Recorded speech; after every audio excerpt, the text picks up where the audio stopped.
তুমি আসছো কেন? তোমার সাথে দেখা করতে এসেছি।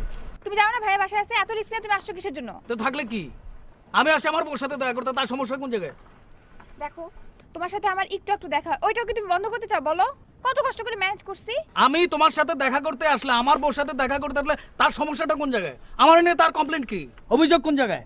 যে আমি পড়াশোনা করি নাই? তো ও তো বিকম ফেল করছে। বিকম ফেল করে ও কি ব্যবসা বাণিজ্য দেখতেছে? ও যদি ব্যবসা বাণিজ্য দেখতে পারে তো আমি কেন পারুম না? ও যদি ওর বউর সাথে থাকতে পারে আমি কেন আমার বউর সাথে থাকতে পারুম না? ও যদি বিকম ফেল করে এই বাসায় থাকতে পারে তো আমি কেন পারুম না? বলো তুমি। আস্তে আস্তে আস্তে বুঝি না, তুমি জাস্ট তার স্টেট বলে দিবা, তার স্টেট বলে দিবা যে ভাই আপনি আগে বিকম কমপ্লিট করেন, তার 6 বছর পরে আমি কমপ্লিট করব। এর আগে কোনো কথা নাই, কারণ সে বিকম কমপ্লিট করতে পারে নাই আর আমি বিকমে ভর্তি হই। দুইজনের অবস্থান একই রকম, ঠিক আছে? আর আজকে থেকে আমার অনশন ধর্মঘট, আমি খাওয়া দাওয়া ছেড়ে দিলাম আর আমার অবস্থানও পরিবর্তন করলাম। খাওয়া দাওয়া বন্ধ করে দিবা? হ্যাঁ, বন্ধ করে দেবো। এবং আমি তোমার সাথে এই বাসায় যদি থাকতে পারি থাকুম, আর নাহলে তোমার সাথেও আমি থাকুম না। কই যাবা তুমি? আমি যেদিকে ইচ্ছা ওদিকে চলে যাবো। আমি এরকম জীবন যেমন চাই না। কই যাবা তুমি? যা নাও যাবো।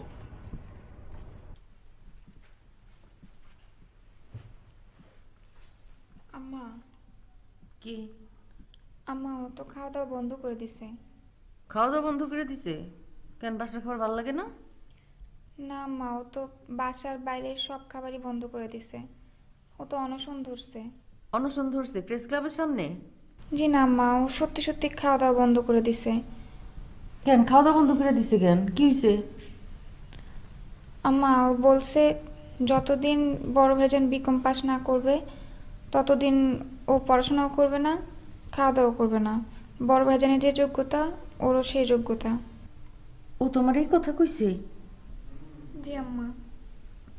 মা আমার আরো বলছে বড় ভাইজানরা আবার গিয়ে বিকমে ভর্তি হইতে। আচ্ছা আম্মা, আমি কি করে বড় ভাইজানরা এই কথা বলবো? আসলে আমি কি করব, আমি আসলে বুঝতে পারতেছি না। মানে একটা ঝামেলা না যাইতে আরেকটা ঝামেলা হিসাব দেখা দেয়। ইস, আমার দুইটা ছেলে মানে আমার একেবারে পাগল বানিয়ে ছেড়ে দিব। আশ্চর্য, এই মাইন্সের সংসারে এগুলো হয়? এগুলো আমার আর ভালো লাগে না। তুই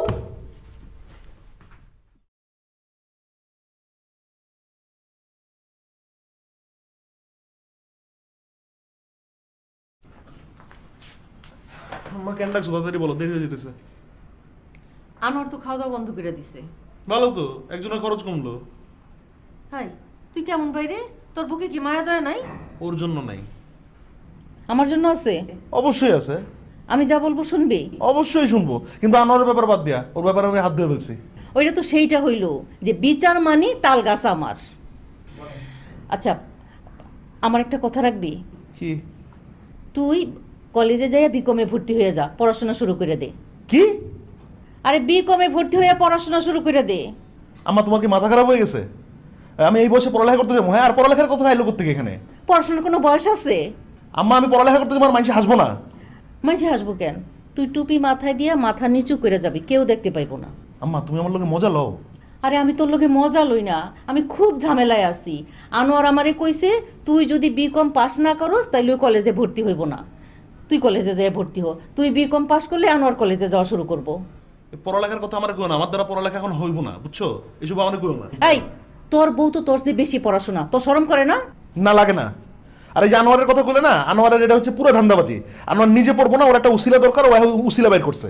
এখন ওর লেগে আমার পড়তে বসতে হইব। ও সারাদিন আমার পিছনে লেগে থাকবো, আমি বুঝি না এগুলো, আমি সব বুঝি। আমি এখন যাই, আমার হাত দুগুনা দিয়ে দিই।